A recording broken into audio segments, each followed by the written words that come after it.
ጤና ይስጥልኝ ውድ የፈጠነ ሚዲያ ቤተሰቦች፣ ወቅታዊ እውነተኛና ፈጣን መረጃዎችን ወደ እናንተ እናደርሳለን። አብራችሁን ቆዩ። ከፊንቴክ ማጭበርበር ጋር በተያያዘ ተጠርጥረው በዋስ ከተለቀቁት ግለሰቦች መግለጫ በኋላ በሰዎች ዘንድ የተነሳውን ተቃውሞ ተከትሎ የህግ ባለሙያዎች በፍርድ ቤት የተያዘ ጉዳይ በሚዲያ ማብራራት ህጋዊ ተጠያቂነት እንደሚያስከትል የሰጡትን ማብራሪያ ይዘናል፣ ወደ እናንተ እናደርሳለን። በተጨማሪም በማዕከላዊ ኢትዮጵያ ክልል ምስራቅ ጉራጌ ዞን በተፈጸመ የደፈጣ ጥቃት የፖሊስ አባል ህይወት ማለፉንና ነዋሪዎች ስለ አካባቢው የጸጥታ ስጋት ያቀረቡትን ቅሬታ ይዘንላችሁ ቀርበናል። አብራችሁን ቆዩ። ከፊንቴክ ማጭበርበር ጋር በተያያዘ ተጠርጥረው ታስረው የነበሩትና በዋስ ከተለቀቁትና አርቲስት ሰራዊት ፍቅሬና ባልደረቦቹ ጉዳያቸውን ከእስር ቤት ውጭ ሆነው እየተከታተሉ ይገኛሉ። ይህንን ተከትሎ ተከሳሾቹ ሰሞኑን ስለቀረበባቸው ክስ በሚዲያ መግለጫ መስጠታቸውን ተከትሎ በጉዳዩ የተጎዱ የፊንቴክ ተበዳዮች በተለያዩ መንገዶች ተቋማቸውን እየገለጹ ነው። ጉዳዩን በተመለከተ የአዲስ አበባ የህግ ባለሙያዎች እንደሚሉት በፍርድ ቤት የተያዘን የክስ ሂደት በሚዲያ ማብራራት ህጋዊ ስህተት ሊሆን እንደሚችል ያስጠነቅቃሉ። የህግ ባለሙያዎቹ የኢትዮጵያን ህግ መሰረት በማድረግ ጉዳዩን ንጹህ ሆኖ የመገመትና ሀሳብን የመግለጽ መብት በማለትና በፍርድ ቤት ስራ ጣልቃ ለመግባት በሚል ከፍለውታል። በኢፌዴሪ ህገ መንግስት አንቀጽ 20 ንዑስ አንቀጽ 3 መሰረት ማንኛውም የተከሰሰ ግለሰብ ጥፋተኝነቱ በህግ እስኪረጋገጥ ድረስ ንጹህ ሆኖ የመገመት መብት አለው። እንዲሁም በአንቀጽ 29 በተደነገገው ሀሳብን በነጻነት የመግለጽ መብት መሰረት አንድ ተከሳሽ ለቀረበበት ክስ ንጹህ ነኝ ብሎ መናገሩ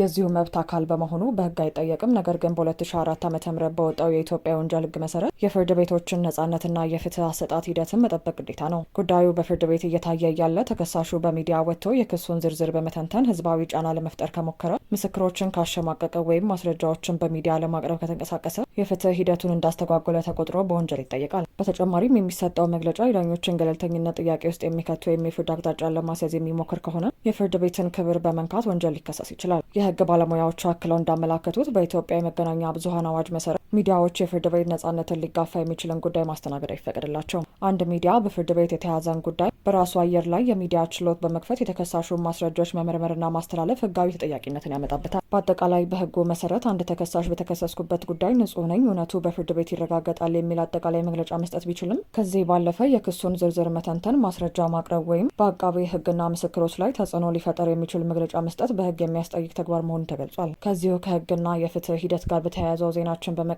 ወደ ማዕከላዊ ኢትዮጵያ ክልል እናመራለን። ዝርዝሩን እንደሚከተለው።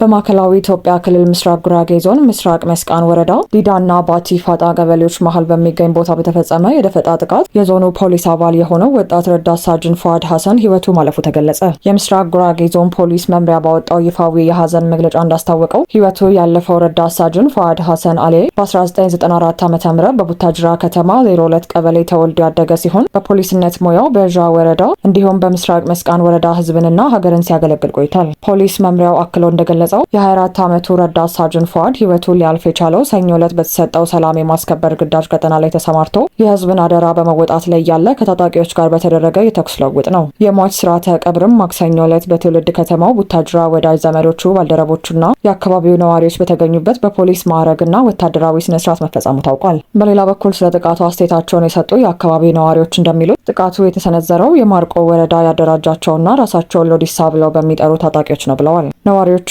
አክለው እንዳሉት ታጣቂዎቹ ሳምንታትን የፈጀ ስልጠና ሲወስዱና ለጥቃት ሲዘጋጁ እንደነበረ ገልጸው መረጃው በወቅቱ ለሚመለከታቸው የመንግስት አካላት ቢደርስም አስቀድሞ ጥቃቱን የሚያስቀር እርምጃ ባለመወሰዱ ምክንያት የወጣቱ የፖሊስ አባል ህይወት ሊያልፍ ችሏል ሲሉ ቅሬታቸውን ገልጸዋል። በተጨማሪም ነዋሪዎቹ ባቀረቡት ቅሬታ ጥቃቱ ከተፈጸመበት ቦታ በቅርብ ርቀት ላይ የክልሉ አድማ ብተና ኃይል ካምፕ ቢኖርም የተኩሱ ድምጽ እየተሰማ በወቅቱ አፋጣኝ የማረጋጋት እርምጃ አልተወሰደም ብለዋል። እንደ ነዋሪዎቹ ገለጻ ከሆነ በአካባቢው ባለፉት ወራትና ዓመታት በተደጋጋሚ በሚከሰቱ ግጭቶችና ጥቃቶች የበርካታ ንጹሐን ዜጎች ህይወት ማለፉን፣ ይህም አራስ እናቶችን፣ ህጻናትንና የአካባቢውን ታዋቂ ሰዎች እንደጨመረ ጠቁመዋል። የአካባቢው ማህበረሰብ ሰላም ሊያገኝ የሚችለው መንግስት በአካባቢው አስተማማኝ የጸጥታ ማስከበር ስራ ሲሰራና ጥቃቱን በሚያደራጁና በሽፋን ሰጪ አካላት ላይ ህጋዊ እርምጃ ሲወስድ መሆኑን ተናግረዋል። በምስራቅ መስቃንና በማረቆ ወረዶች አቅራቢያ አካባቢዎች ከዚህ ቀደም የወሰንና የማንነት ጥያቄዎችን ተንተርሶ አልፎ አልፎ ግጭቶች እንደሚከሰቱ የሚታወቅ ሲሆን ጉራጌ በበኩሉ ወደ ማረቆ የተካለሉ ቀበሌዎች እንዲመለሱ፣ የማረቆ ወረዳ ደግሞ በተመሳሳይ ወደ ጉራጌ የተካለሉ ቀበሌዎች እንዲመለሱ የሚሉ ጥያቄዎች እንዳሏቸው ይነገራል። እነዚህን ጥያቄዎች ሽፋን በማድረግ የሚንቀሳቀሱ ታጣቂዎች በንጹሐን ላይ ጉዳት እንዳያደርሱ